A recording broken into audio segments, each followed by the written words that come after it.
La forêt de Dannenrode, une histoire de destruction et d'espoir.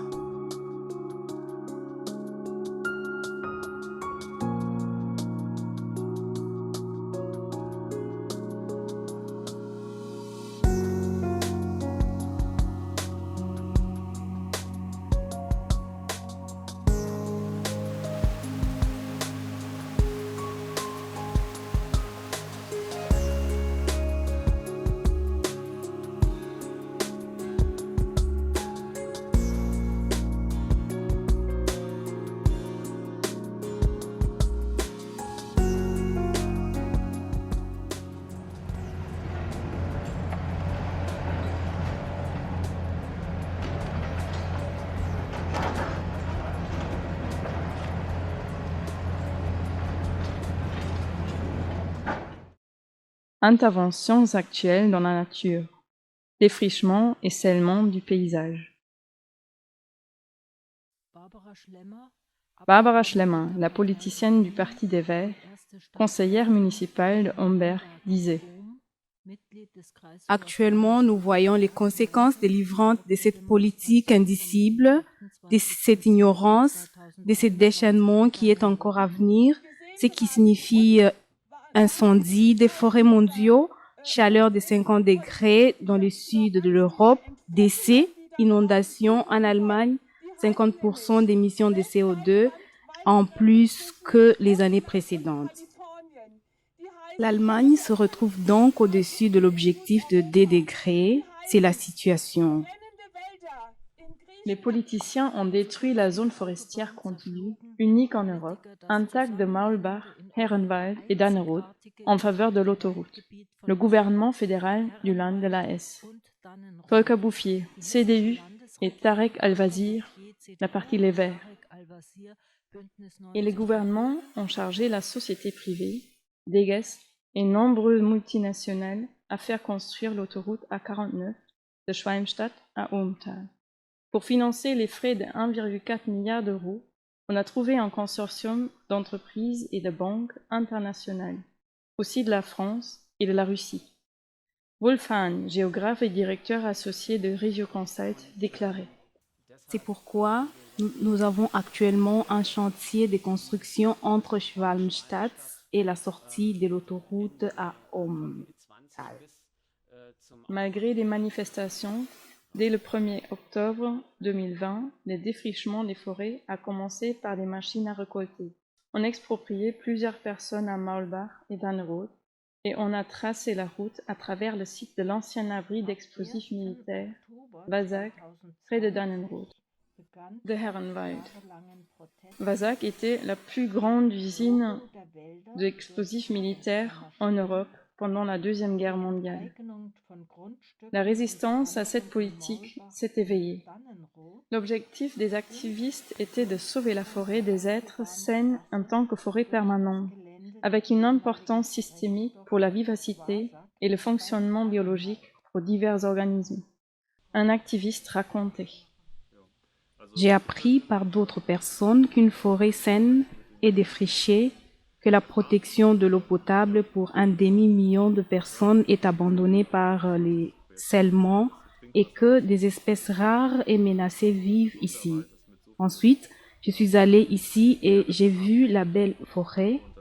C'est à ce moment-là que j'ai décidé d'être sur place afin pour empêcher l'expulsion. Des arguments des partisans de l'A49 et des planificateurs de la circulation des différents partis.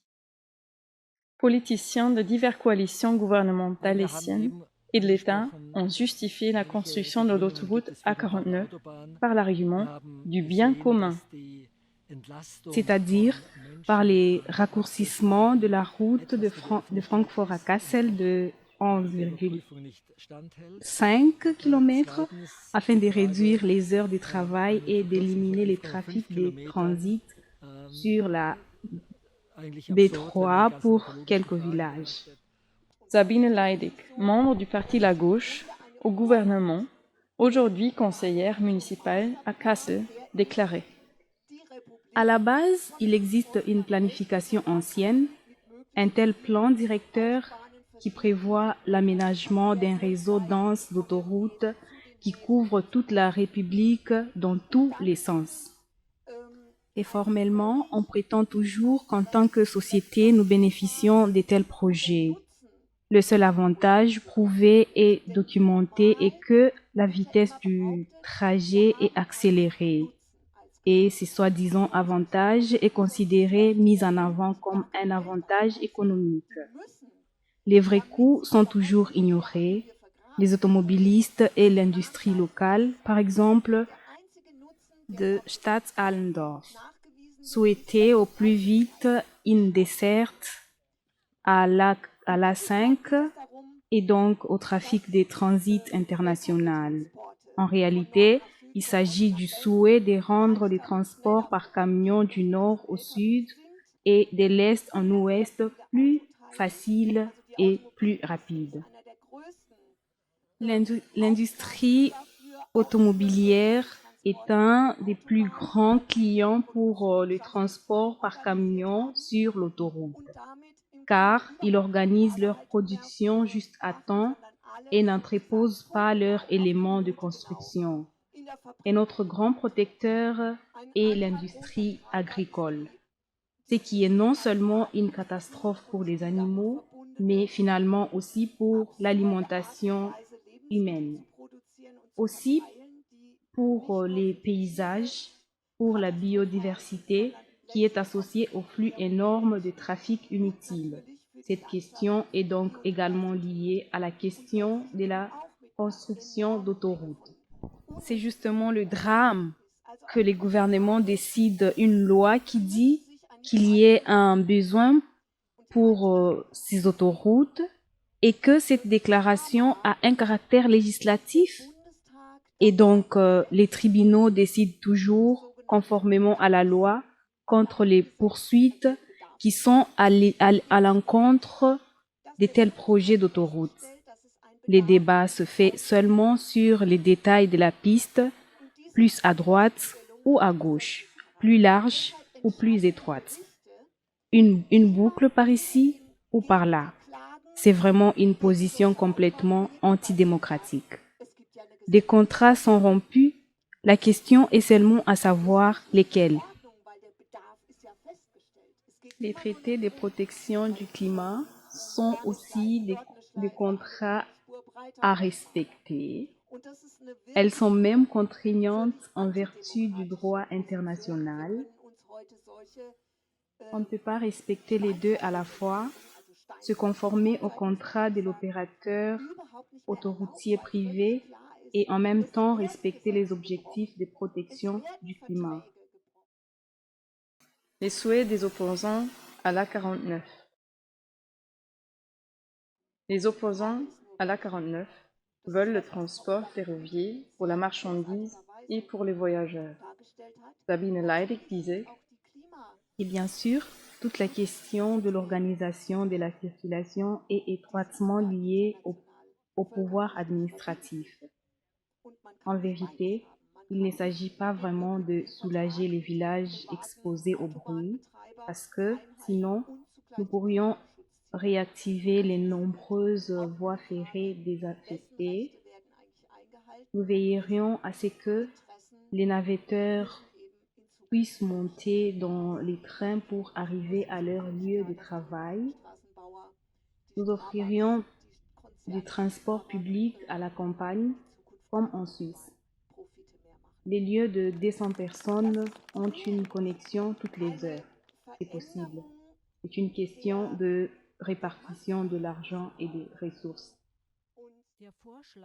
La proposition de l'écologiste Reinhard Forst de construire une route fédérale de 10 km de long au lieu de l'A49 de 30 km de long a échoué parce que selon la loi sur la fixation du planning territorial, il n'est prévu uniquement la construction d'autoroutes. Les militants espéraient de préserver les droits à la vie des arbres et des animaux à travers leur construction de cabanes dans les arbres. Dr. Wolfgang Seim les décrivait. On construisait des cabanes, toujours dans les arbres, qui devraient être abattus pour les autoroutes. Ils étaient au sommet de la cime des arbres, à environ 20 mètres d'auteur. Et je dois dire qu'à ce stade, le savoir-faire artisanal que les personnes ont appliqué là-bas nous a vraiment inspirés à nous émerveiller. La forêt de Dannenrode, comme il était avant la déforestation, aurait pu devenir un excellent musée en plein air qui aurait pu attirer des visiteurs de toute l'Allemagne et même au-delà. Le ministère des Transports du gouvernement fédéral et de la Hesse a imposé ses intérêts contre toute raison et expertise. En opinion des juristes de l'environnement, le ministère des Transports, au niveau fédéral et au niveau de l'État, n'a pas tenu compte de la loi en vigueur sur l'eau. Pour cela, les aspects suivants sont pertinents. Le défrichement de plus de 90 hectares de forêt qui, de conséquence, ne peut plus maintenir autant d'eau dans le sol.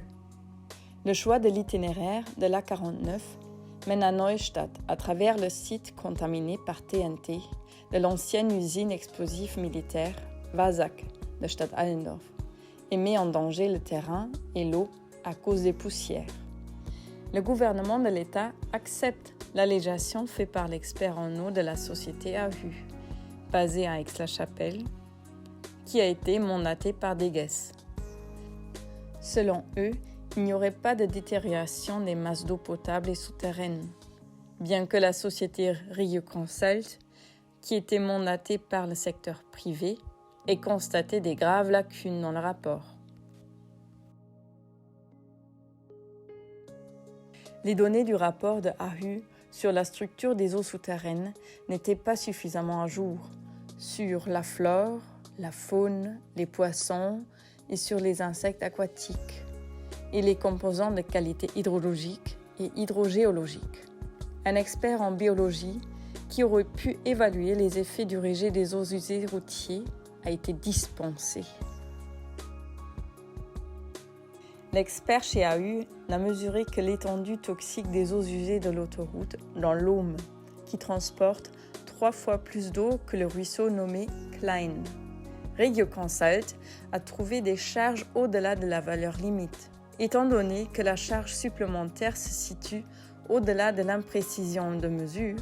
On peut supposer une détérioration des directives sur l'eau. Le décret sur la norme de la qualité environnementale sur les eaux superficielles a été donc dépassé. Jusqu'à la fin, l'expert de AHU n'a pas su à quelle profondeur les piles du pont seraient enfoncées dans le sous-sol. Les enquêtes sur le terrain n'avaient pas fait objet de la planification de base. Sans point de mesure et sans enquête exemplaire, il n'a pas pu détecter aucun changement dans la masse d'eau souterraine, comme les écoulements d'eau souterraine dans la forêt de Dannenrode. Bien que des systèmes mobiles de purification de l'eau ont été prévus pour l'entrée de polluants pendant le processus d'empilement, mais aucun puits défensif requis par l'expert de AHU n'était visible au début de la construction. En supprimant les mesures ci-dessus, le gouvernement de l'État promeut le rejet des eaux usées des autoroutes et des poussières contaminées dans la zone 2 de protection des eaux potables et des eaux souterraines. Ainsi, il prend en compte la possibilité d'une pénurie d'eau potable pour 500 000 personnes dépendant de la fonction de la défaillance des puits lors de la construction.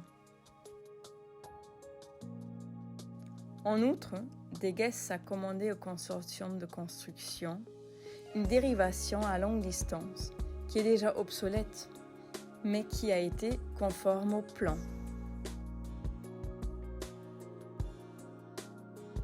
Wolfhahn dit: Dans les contextes, il est crucial à savoir que même la collectivité des ouvriers ait notifié que la décision fixée dans les plans d'aménagement des rejeter des eaux usées routières sur des longues distances n'est techniquement plus appropriée parce que c'est une intervention forte. Le gouvernement de la Hesse expropriait un locataire de chasse de ses arbres à Maulbach et des agriculteurs de Danerow. Reinhard Forst, le président du groupe d'action pour la protection de la vallée de l'Aube, trouvait des erreurs de gouvernement dans l'approbation de la planification.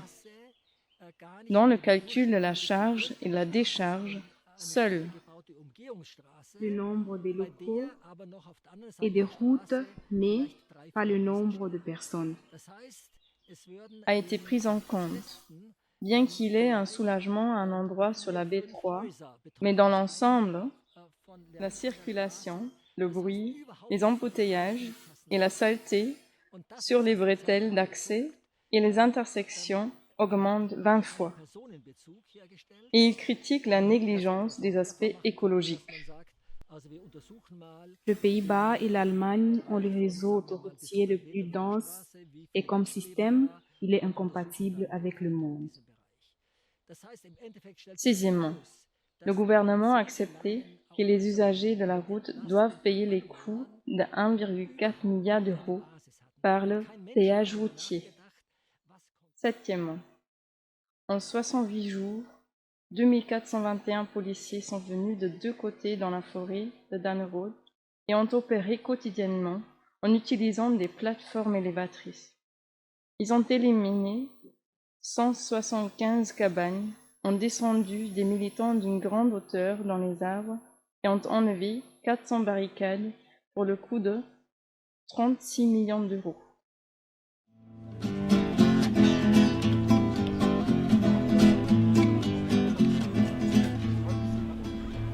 Die Pflanzen produzieren für Menschen und für Tiere Luft, frische Luft. Und Vögel zwitschern munter und fliegen rauf und runter. Luft, in der Luft. Landluft, Seeluft, Bergluft, Waldluft. Welch ein Duft. Fallschirmspringer, Segelflieger, Drachengleiter, Fußballspieler fliegen durch die Luft.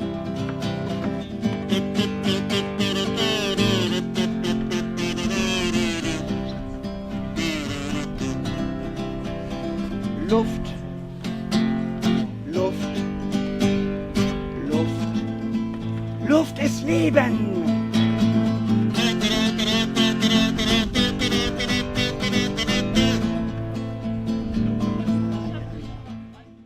Les conséquences de la construction de l'A49.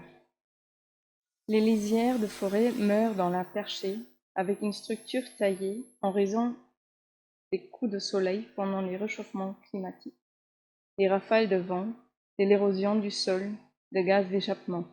Les zones de compensation ne remplacent pas suffisamment le manque des communautés d'arbres abattus. Sabine Leidig commentait. Il n'y a aucune transparence sur la manière dont les inconvénients sont réellement inclus dans les calculs, c'est-à-dire les dommages climatiques, les dommages environnementaux, la question de la rénaturation, les zones de compensation, etc. Personne ne sait si cela est réellement inclus et de quelle manière. Andrea Hofer déclarait à la radio Deutschlandfunk: La construction d'une autoroute empêche des milliers de petits organismes de produire de sols fertiles par leur communication et leur excrétion. Une levée de terre est un danger pour l'eau potable. Barbara Schlemmer disait: Un autre danger pour notre eau potable est une levée des terres prévue qui, officiellement, va être construite comme un mur visuel pour Appenrode. Officieusement, c'est une décharge bon marché des résidus des terres et des rochers. La Deges, la Strabag et la Bauarg n'ont pas à conduire une décharge officielle où ils devraient s'en débarrasser pour 16 millions d'euros, mais ils peuvent les déverser à bas prix ici sur nos champs. Ce sont environ 800 000 tonnes de terre et de rochers.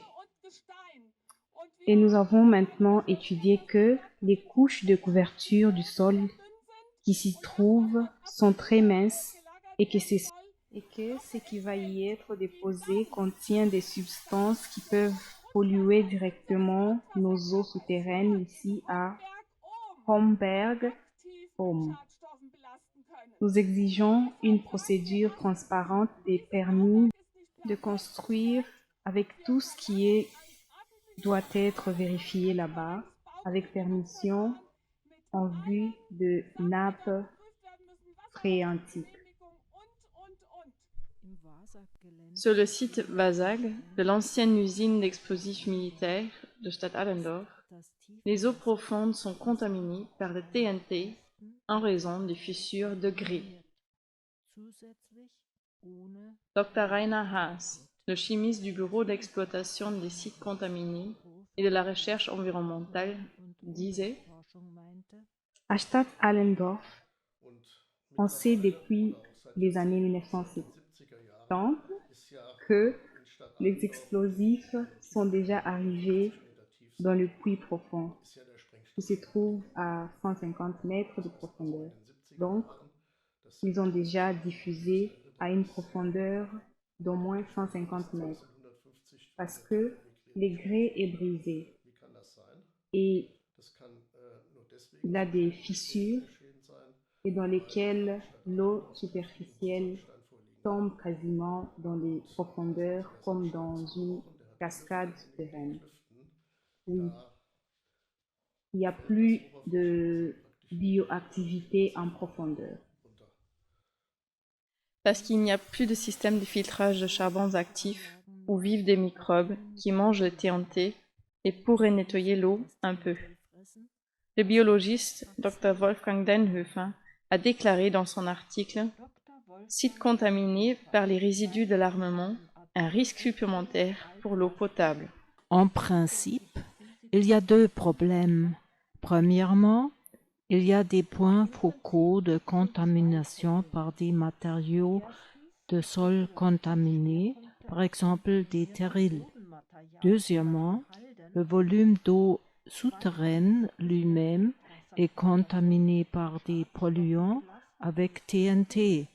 C'est trinitrotoluène, également monodinitrotoluène et leurs produits de dégradation acide nitrotoluène sulfonique, acide nitrobenzoïque.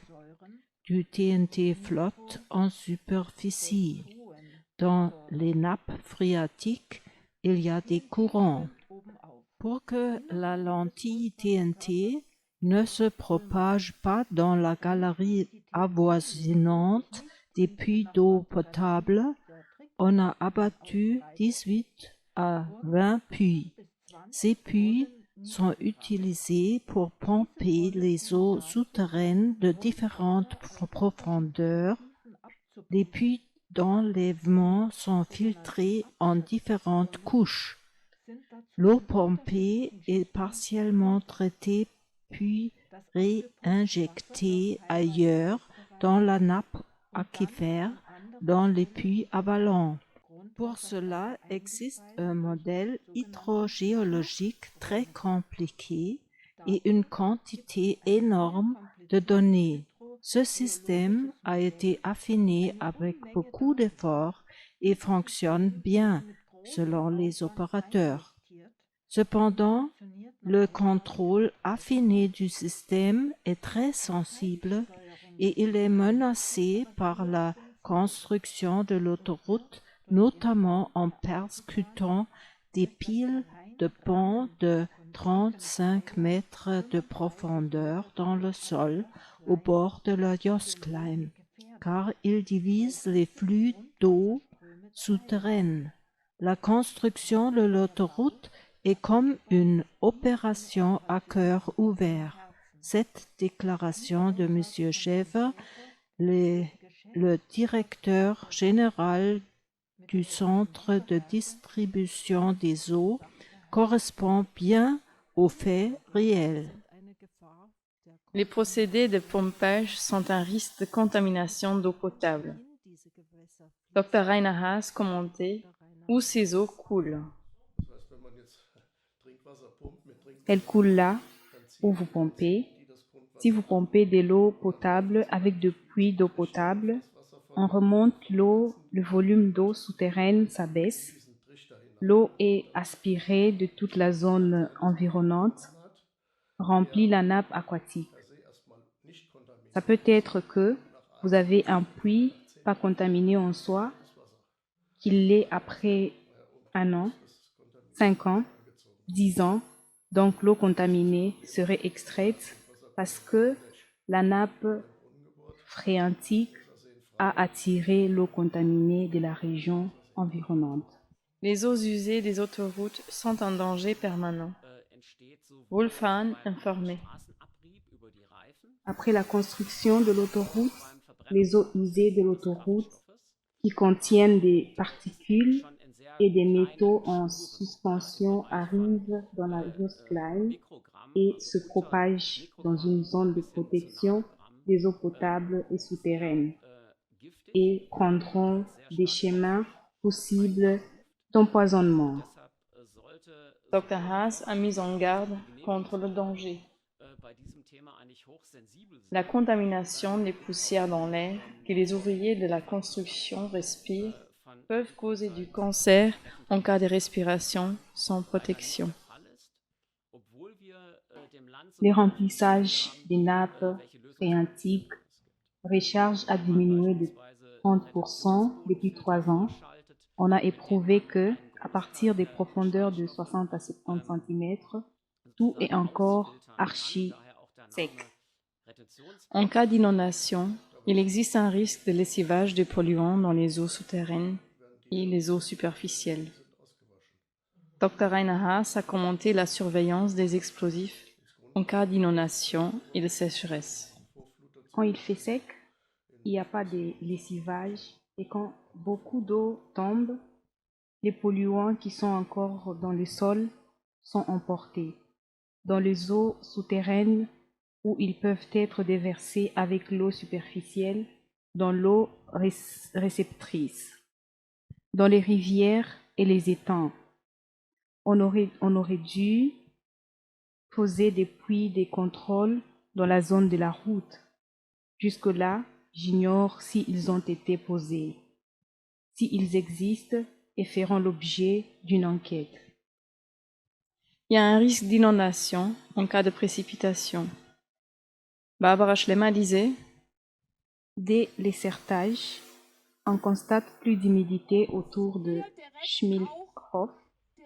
Des filets d'eau se forment sur la route. L'eau jaillit du Danny sur la zone du Plantal et inonde le grand bassin de rétention S, qui est prévu, ce qui cause le risque que les saletés de l'autoroute s'écoulent directement dans la zone de protection d'eau 1 et 2 et gâchent l'eau potable. En cas de retenue jusqu'à Kirchdorf, la station d'épuration risque d'être inondée et que, littéralement, la merde coule à travers la zone de protection de l'eau. À marée haute, 2 bassins de rétention secondaire deviennent des pièges, comme dans la vallée des Lares. Enfin, les automobilistes peuvent choisir où se noyer. Wolfhahn racontait. En vue de l'importante somme d'investissement de 1,4 milliard d'euros, on se demande bien évidemment qui en tire réellement du profit. La mission de l'A49 est un projet de partenariat public-privé, c'est-à-dire une coopération du secteur public et des entreprises privées. Le consortium de construction en charge se compose de Strabag, société anonyme, et d'autres entreprises de construction comme Leonard Weiss, du Baden-Württemberg.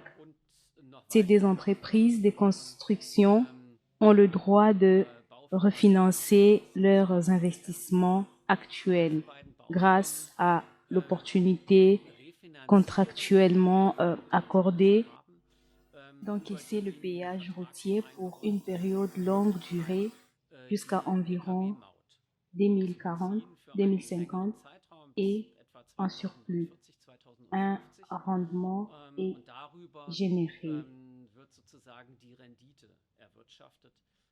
Quelles conséquences avait l'intervention de police? Dr Wolfgang Seim et Christa Seim, présents en tant qu'observateurs ecclésial, ont décrit l'intervention de police comme suit. Les habitants des Malbach étaient traumatisés par la démonstration de pouvoir de la police comme une puissance occupante. Les policiers ont violé le droit de réunion. Exemple, envers la vigile silencieuse. Les forestiers et policiers mettaient les militants en danger en abattant les arbres à toute proximité de leurs cabanes, perchées et habitées. Quand un arbre a déchiré le cordon vital d'un trépied, un militant n'est seulement pas tombé dans les profondeurs d'une hauteur de 15 mètres parce qu'il s'était doublement sécurisé. La police a détruit les cordons vitaux des trépieds causant d'une hauteur de 4 mètres la chute de 2 militantes qui ont subi des fractures vertébrales. Un film documentait comment la police fit descendre la militante Ella d'un arbre, mettant sa vie en danger avant son arrestation. Déforestation permanente du matin au soir, de lundi à dimanche, même le jour de la fête de mort, a été du matraquage qui a mis à vif les nerfs des policiers et des manifestants.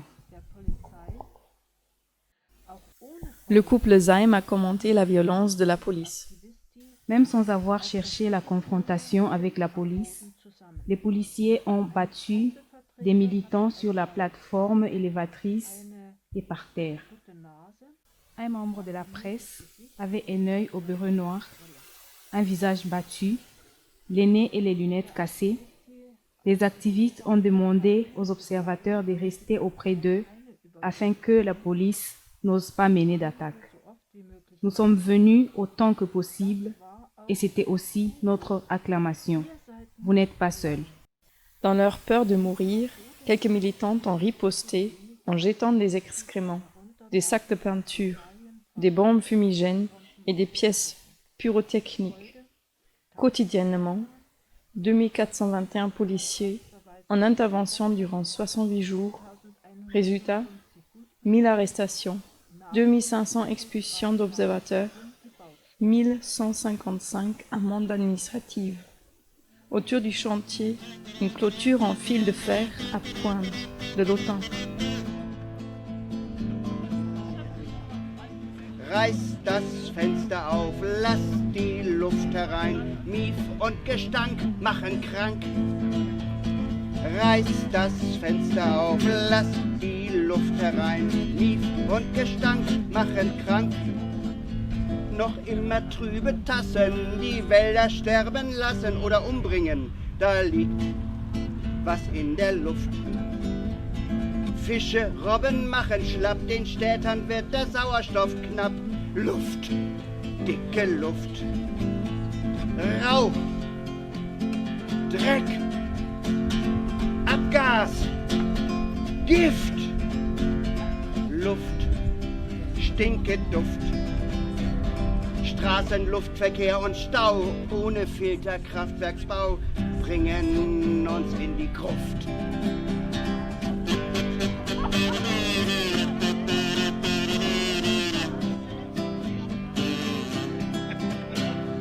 Luft, Luft. Singen ist gesund, Luft ist Leben.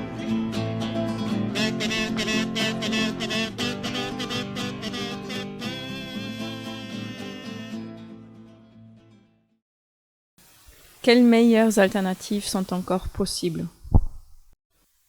Il nous faut une forêt forte, grâce à la culture de variétés raisonnables et à l'évitation de la coupe à blanc et en cultivant une deuxième génération entre les anciens arbres.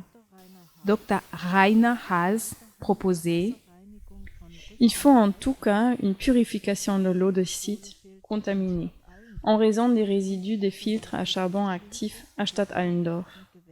Il faut planter des roseaux pour nettoyer les eaux superficielles à Clausthal-Eberfeld. Il demande la mise en place des puits d'observation et un réseau de points de mesure réguliers de l'eau contaminée par des explosifs, et également l'évaluation des données dans les eaux réceptrices de la Jost Klein. Ce qui se trouve sous la route est largement exclu de l'infiltration, car l'autoroute est construite au-dessus. Cela signifie que le terrain est scellé et que le matériel de cette zone n'est plus aussi mobile, mais surtout aux surfaces latérales, où le gravier a été poussé. Il peut y avoir une contamination importante dans un avenir proche.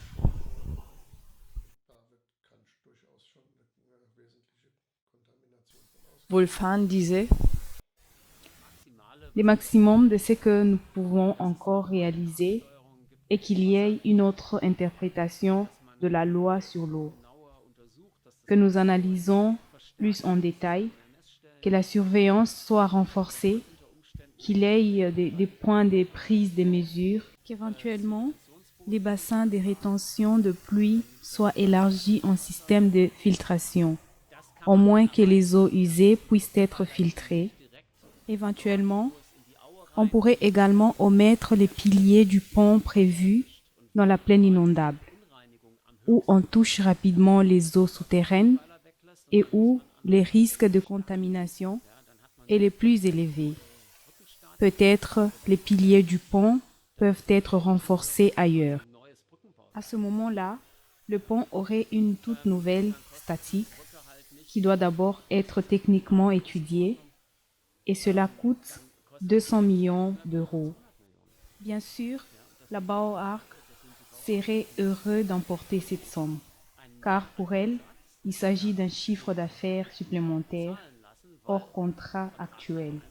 Si la plainte du locataire du terrain dans le Glantal est rejetée, il n'y a plus de possibilité d'intervenir. Le seul moyen d'avoir encore un impact serait en mettant les questions sur les eaux en avant. Il nous reste à cultiver la terre biologique de façon solidaire et à mener une vie démocratique de base. Un activiste racontait: nous avons construit quelque chose dans la forêt dont nous disons que cela correspond à la façon dont nous voulons vivre, ou nous avons essayé comment nous voulons vivre autrement. Dès le début, c'était une lutte, parce qu'en fait, nous étions menacés d'expulsion.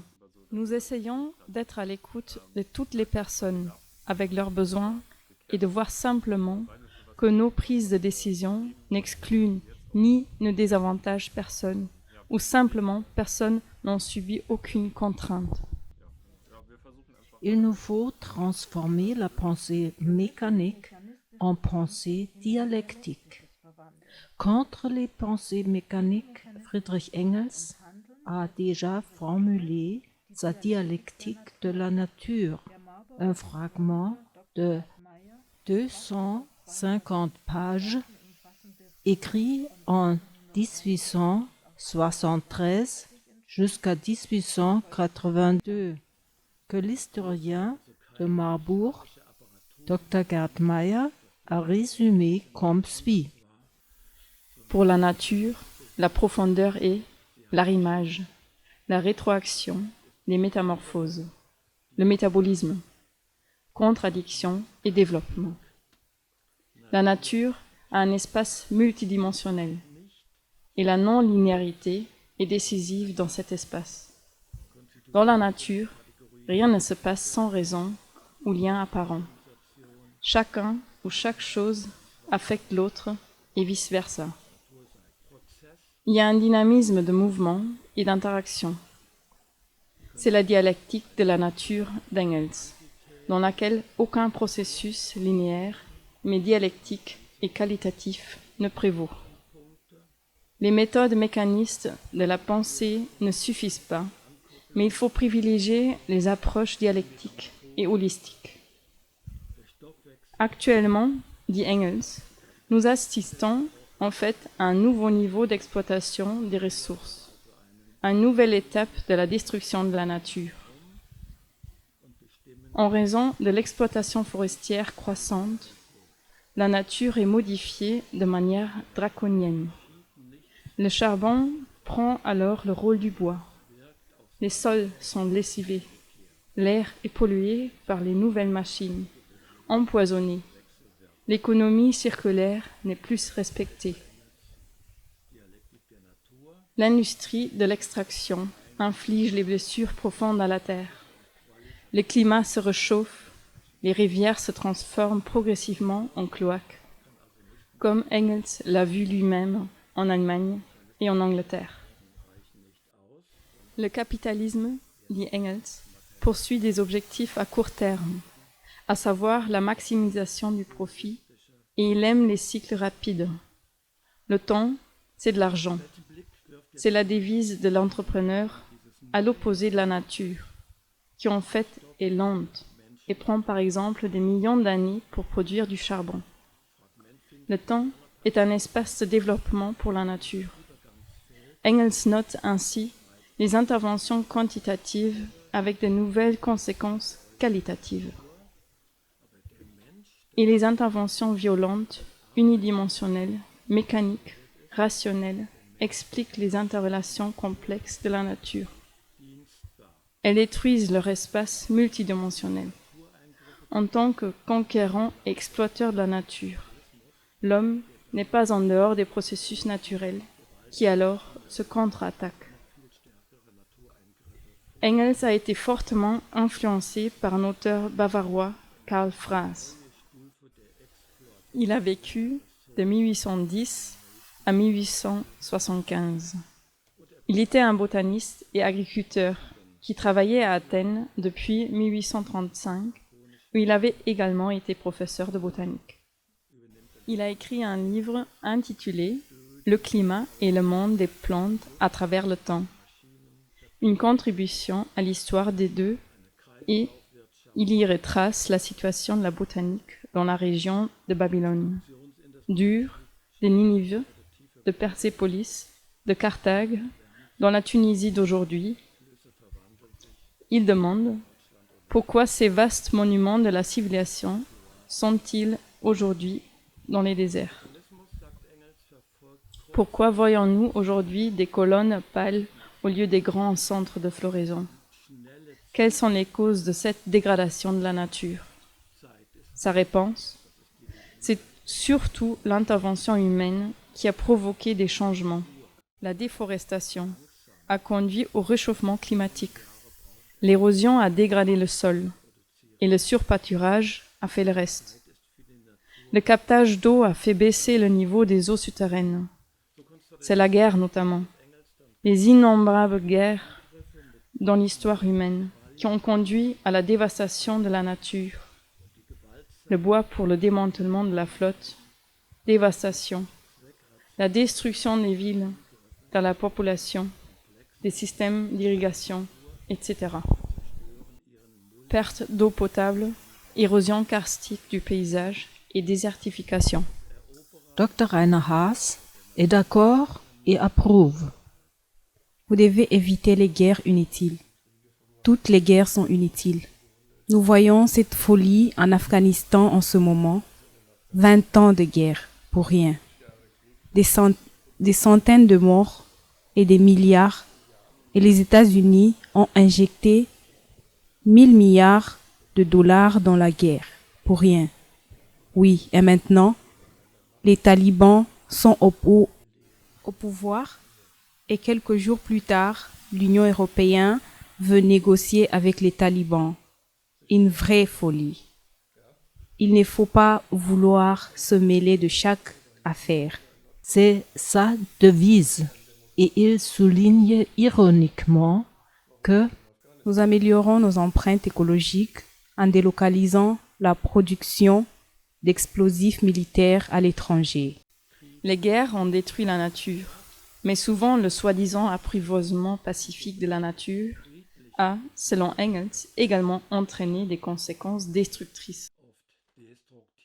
C'est pourquoi Leidig appelle à une transformation socio-écologique de la mobilité urbaine, une réduction de la moitié du trafic dans les centres-villes avec un permis de conduire spécialisé pour le personnel hospitalier, les artisans et les handicapés, la renonciation à l'extension de 850 km d'autoroute. Et Barbara Schlemmer dit: La 49 a une histoire de violation de loi, d'insanité naturelle et climatique au milieu de la crise climatique. Par conséquent, le Dani est à la fois un symbole et une obligation de poursuivre la lutte, à la fois juridiquement et politiquement.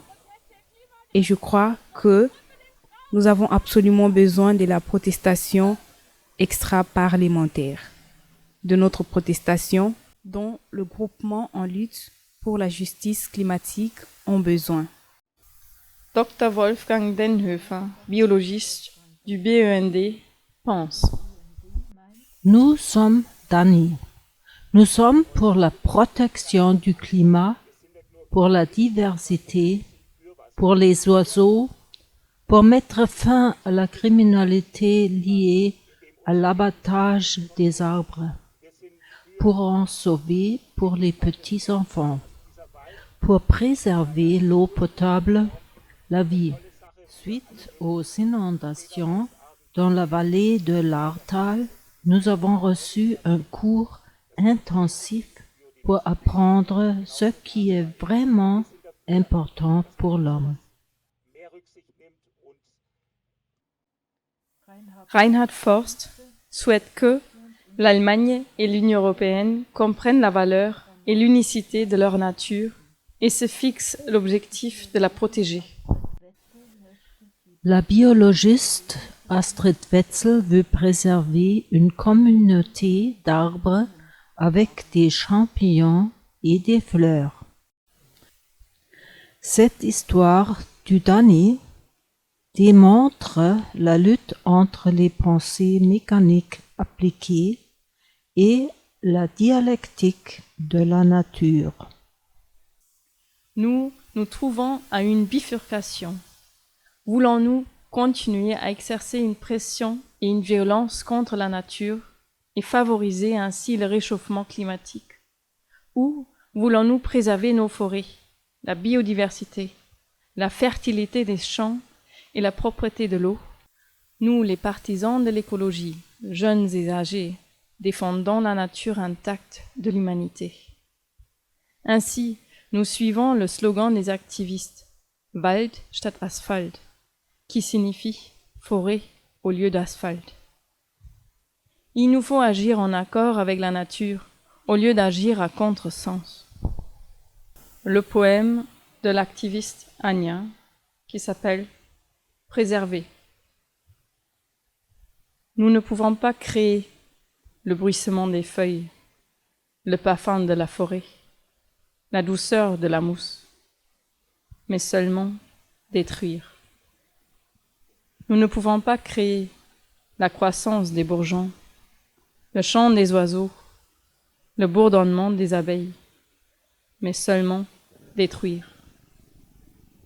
Nous ne pouvons pas posséder le bruit de l'eau, les paillettes de la rosée, le battement de cœur de l'arbre, mais seulement préserver. Nous pouvons utiliser la résine de l'arbre, les bourgeons de l'arbre, le pouvoir de guérison de la forêt, en préservant